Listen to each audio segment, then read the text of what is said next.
Okay.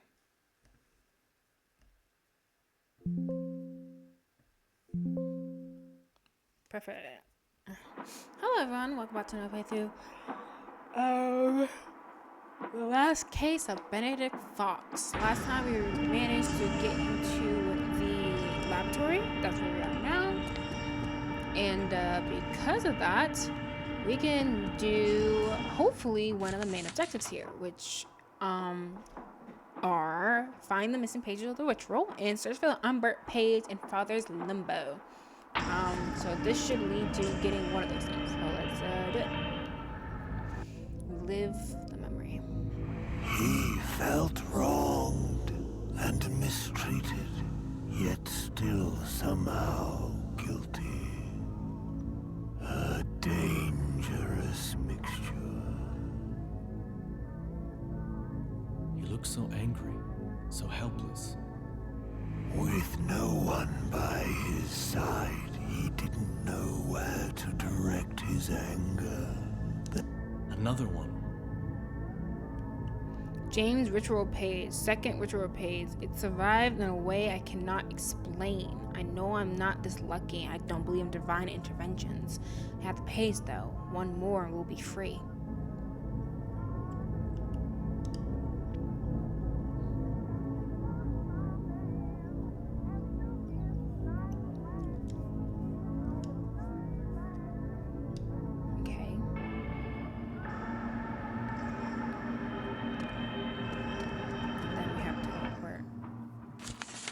Okay. So we found the unburned page.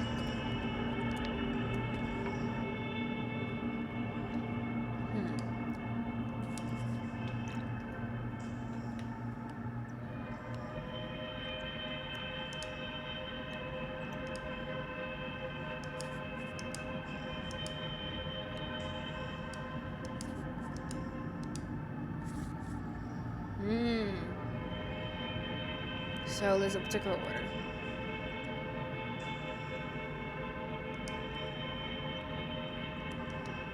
Alright, so let me read about them in inventory.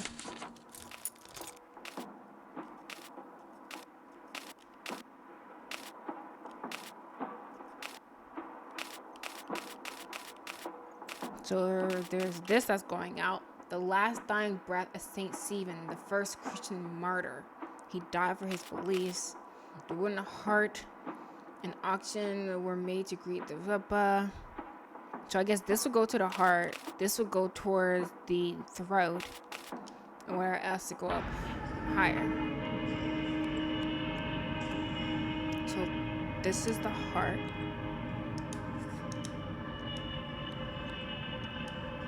This is lungs. And that's that. It works. The unbeing. Find a way to finish the ritual. Track down the golem's location. Ah, it's this again. Okay, so open diary. I like these.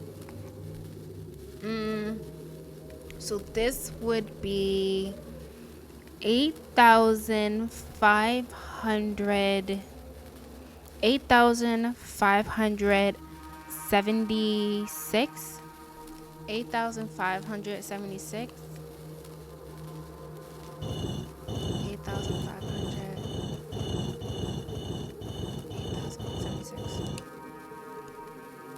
Okay, and this would be 9,600. 9,675. 9,675.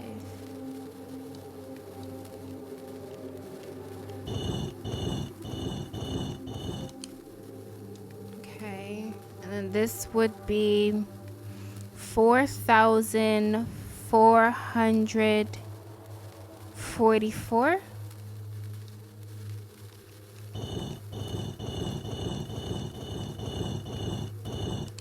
Yes.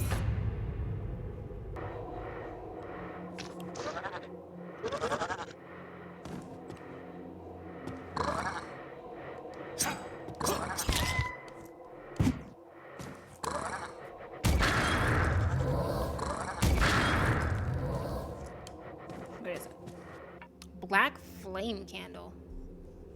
It's odd to see one outside of Geneva, and it's odd to know that somewhere there, thousands of miles from here, a bunch of monks hold those candles and feed the fire with their blood.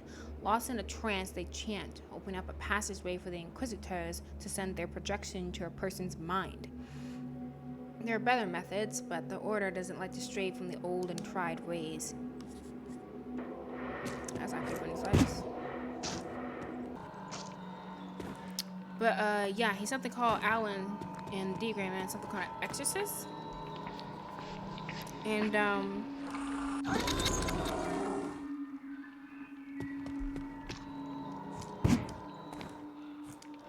what he does, he goes around and kills Akuma.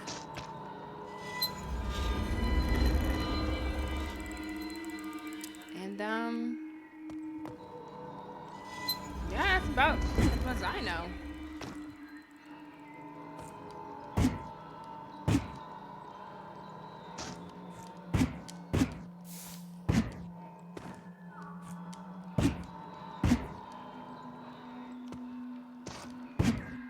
I think I'm on episode 8 or so.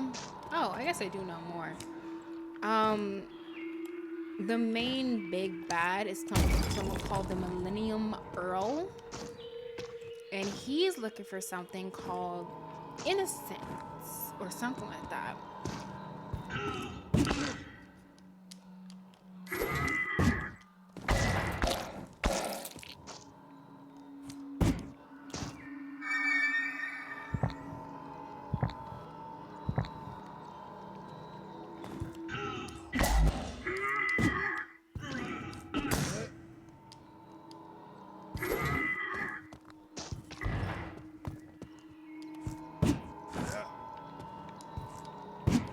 And this innocence is like, oh, envelope.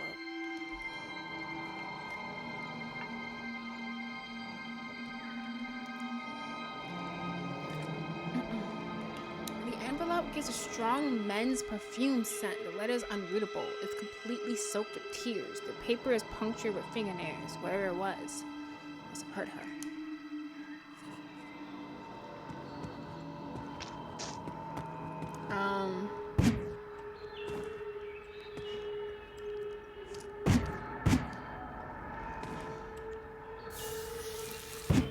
Oh, and we're back here.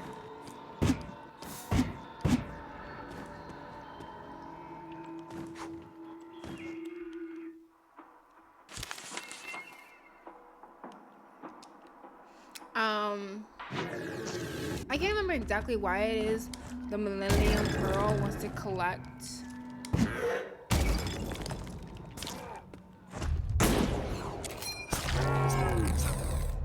these innocent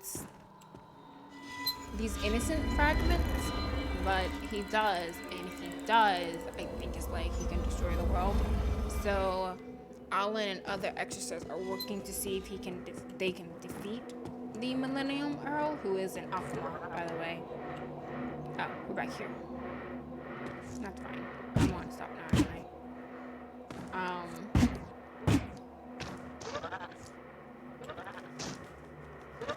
Yeah, he is an Alphamar. And so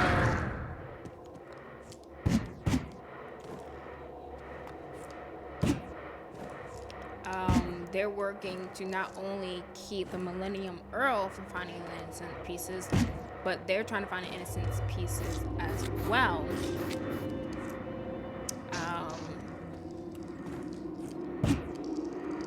So that they can do something. I can't remember right now. I'm not far into the show. And they're planning on, well, as you're dealing with all that, you're also discussing a bit about Alan's past. And the little bit we have learned is that, yes, he has his Akuma arm, which other people have similar situations as Alan. Only the way he got his Akuma arm and Akuma abilities is different from everyone else. It seems like everyone else just like uses it or something like that. I forgot the exact term they use, but they called Alan cursed. Like he's been cursed by Akuma, and that's why he has these abilities. And apparently that's a bad thing. He's kind of scoffed at by at least one of the characters in the show. So I'm not sure what that's about, but I am very interested. It's one of those older shows. I think I talked about it a little bit in one of my other playthroughs of this now I think about it. But yeah, it does look very interesting. I might end up binging through that once I finish Tokyo Adventures, but I guess we'll see. So I know this was a bit of a shorter playthrough, that was on purpose. I'm hungry and trying to get back to Tokyo Adventures so I can finish it for the night and go on to something else. Plus I'm hungry. I'm not sure I said that, but yeah, I'm hungry. So we were able to finish the golem. We need to now track down the golem, and someone in the foyer might know where it is.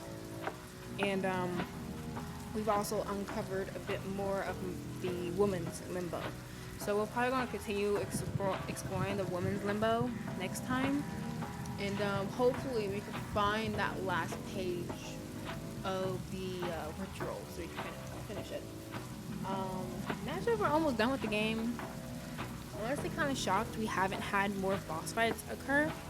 We've had more tougher enemies show up, but not really boss fights, unless you want to count like what we did with the tattooist and then that runaway sequence with the loneliness as boss fights, but we didn't really fight anything. I don't know, maybe that was on purpose by the developers, that not every boss you deal with is a fight. In which case, I guess that's interesting, but I'm not sure. So, yeah, I guess we'll see if we have more actual boss fights like we did with the Liberian later on. Again, the game's not supposed to be that long, so I want to say we're almost done, but I really can't tell because there's a lot of moving parts and a lot of things that can be done. And I still am unable to access certain areas, so I'm not sure if those are areas that are important for the main story, or those are areas that are just for like some of those little riddle things that are optional.